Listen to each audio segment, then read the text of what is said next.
Hey guys, welcome back to my channel, Ruffalo Reads.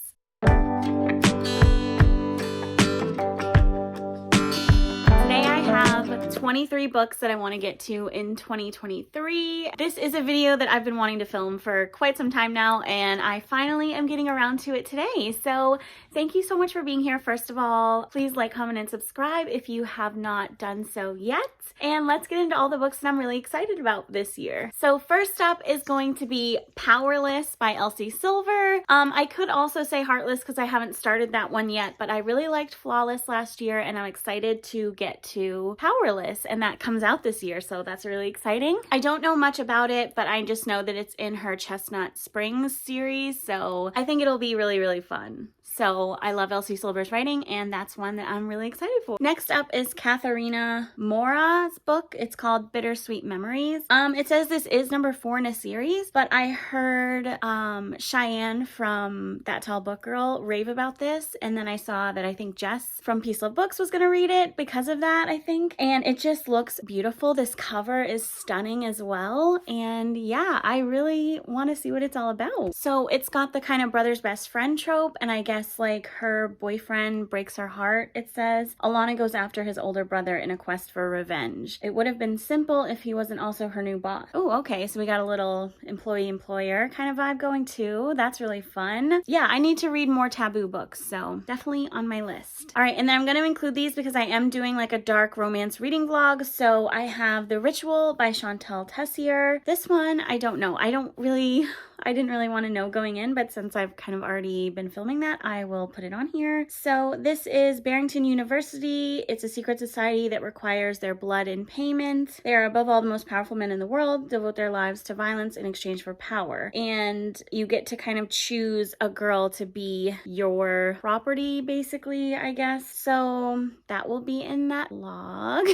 So I read Andrea Bartz's novel, They Were Never Here, I think. And she's coming out with a new one this year, and it's called The Spare Room, and I absolutely love this cover. It says, staying with a friend and her husband is more intimate and dangerous than anyone could imagine in this provocative new thriller. So yeah, it was We Were Never Here. Okay, so yeah, I'm really interested. It just looks really cool, and I liked her writing of the other one. I actually listened to the audiobook, and it's funny because it was based in Chile, and the amount of times that they say Chile in that audiobook was a little irritating, but it's okay. The book was really good overall, and as far as thrillers go, definitely very excited for that one. Next, I have another like boyfriend's best friend. The Summer We Fell by Elizabeth O'Rourke is coming out, or has it came out already? No, comes out in May. Yeah, he was my boyfriend's best friend and the bane of my existence. I wanted to hate Luke Taylor. I did hate him, I just never hated him enough. Now, a decade later, tragedy has brought us back to the place where it all happened, my best time and my worst. Our lives have changed, but that hole between us is just as strong as ever. Okay. Love this cover.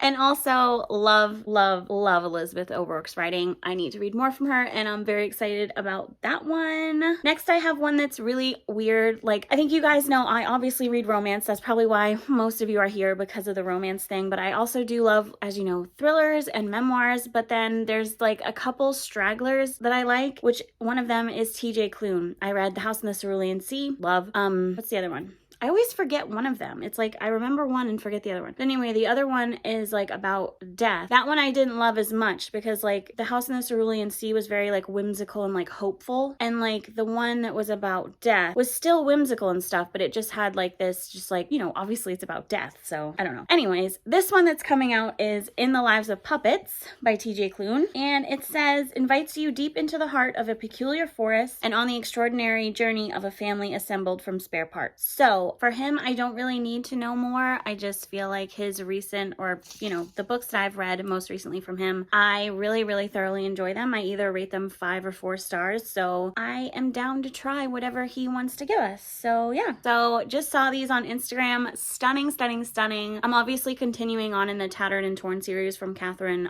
Cowles, but I need to calm it with buying new books, at least for a minute. So I have Whispers of You, which is her new series series. It's called Lost and Found, the Lost and Found series. I'm dying, cannot wait, love the covers. I would have all of them on here if I could. But I saw a few of my Instagram friends got some ARCs and they were loving it, so very excited. And I'm just gonna read the first line, which is, "One night, a single bullet cost me everything." I'm ready. I love her romantic suspense.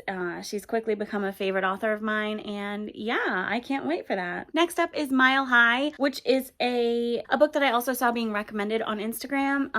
I think Caitlin from The Love Librarian was the first one I saw that did it, but it's by Liz Tom Ford. It's the Windy City series #1, and it is hockey romances based in Chicago. So I'm intrigued just based on how many of my friends have read it and rated it highly and recommended it. So there is that one.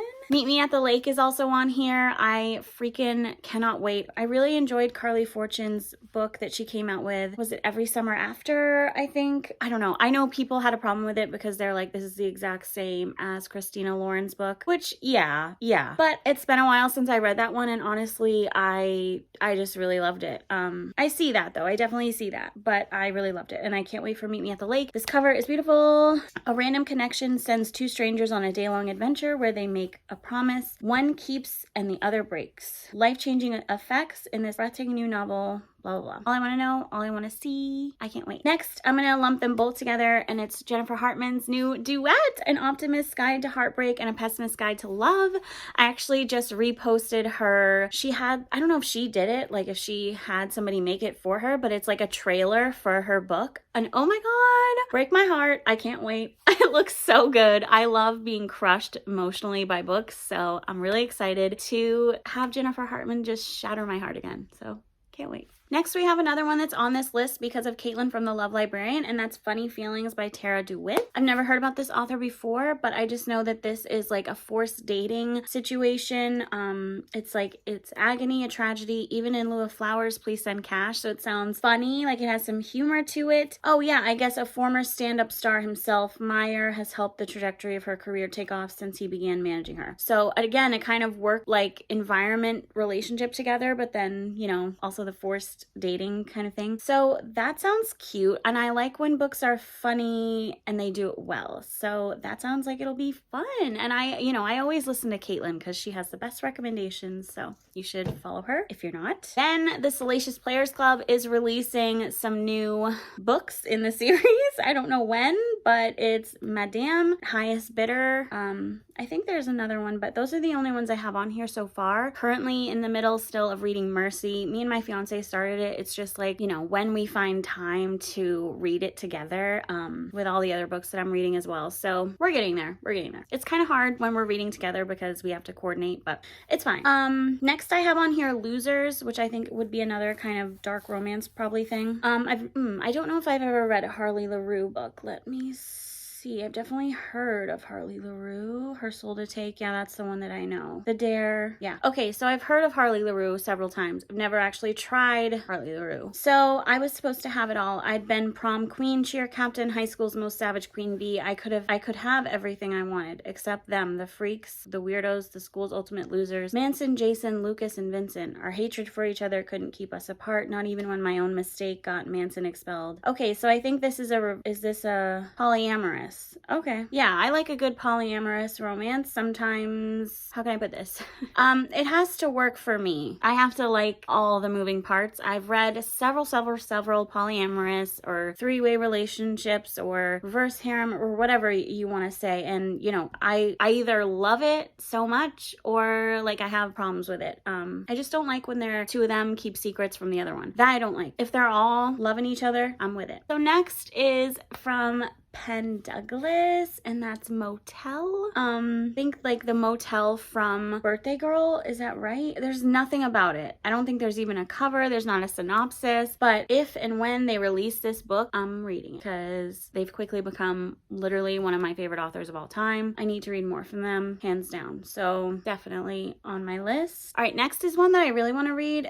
It's not new by any means. None of these, some of these are new this year, but they're not like my top 23 releases of they're just books I'm excited to read this year. So Hush Hush by Lucia Franco, I have just heard about this from everybody forever. It's been on my want to read for a while on Goodreads. It has a 4.03 rating. It says a new seductive forbidden romance that caters to Manhattan's elite. So interesting. The cover is interesting. I don't hate it. I just don't understand exactly what it is right now. It's giving me like Julia Roberts when she was like in that movie where she was a prostitute, but you never know. I don't know. Next I have Julie Ann's A Place Without You. I love Julie Ann so much. After reading For Lucy, it just solidified how much I love her writing. So this is the law of Henna and Bodhi. When love breaks, fall inward, fall together, and fall hard, then let time pick up the pieces. So it sounds very intense and an emotional story of young love, shattered dreams, and impossible decisions. So yeah, okay, I love her emotional stuff the most. So I'm ready. I'm actually gonna hold this one up because I got it from Hello Lovely actually, and I'd never heard of this. I've heard of Lex Martin, but the book is Shameless, and I hadn't heard of this book before, but also like it's stunning. I have a picture of it on my Instagram. The picture's not the greatest, but it's between Brady and Catherine, and just when I read the first part, which is what the hell do I know about raising a baby? Nothing, not a goddamn thing, and that's the guy's perspective. I was like, okay, I want to read it. So yeah, I've never read a Lex Martin, and I just am really excited for this. I hope I love it. It says, I promise, no expectations, no demands. So I'm hoping it's angsty and heartbreaking. All right, so next is one I don't know much about. It's Beyond the Roses by Monica James. It has pretty high ratings, but not a lot of ratings. So 4.25, 892 ratings overall. To the outside world, my life is perfect. I'm young and rich, and some may even say I'm beautiful, but I would give anything to be somebody else because after being extraordinary all my life, all I wish for is silence. So, oh, she's at a summer camp for terminally ill children. No matter my fate, I yearn to make a difference. Oh, I think this book is going to shatter my heart. I hope it does anyway. It's absolutely stunning. Like, all these books have stunning covers right now. But yeah, I think, is it with her and the doctor? Oh my, okay, interesting. I hope it's not too taboo though. I hope it's not like her as a child. Anyway, yes, I want to read that. All right, now this is going to be the last book on this list. I know some were like that duet or the next books in the Salacious Players Club series, but I just don't want to ramble on too long because I don't know much about these books, and I don't like, you know, reading full synopses, or I think they're way too long nowadays, and just like with movie trailers, it like ruins it. I'm like, I just watched the whole movie. But anyways, the last one on my list, which I've seen a bunch of people post and say they love, and this is an author that I love, it's QB Tyler's What Was Meant to Be. This is a father's best friend, and he broke her heart, and now he's back and he still wants me. So I've heard that this is so angsty. QB does some seriously forbidden, super sexy, super steamy stuff, and I hope this is no exception. One of my favorites from her was Bittersweet Surrender, where it's a marriage in trouble, but she's in a therapy and falls in love with the therapist. So I don't know how you could get much steamier than that, because that book was wild. Amazing. Wild though. Anyways, guys, thank you so much for watching this video. Please like, comment, and subscribe if you haven't already, and let me know, are any of these on your list? Have you read any of them? Tell me the tea if you love them or not. And with that, I will see you in my next video. Bye, guys.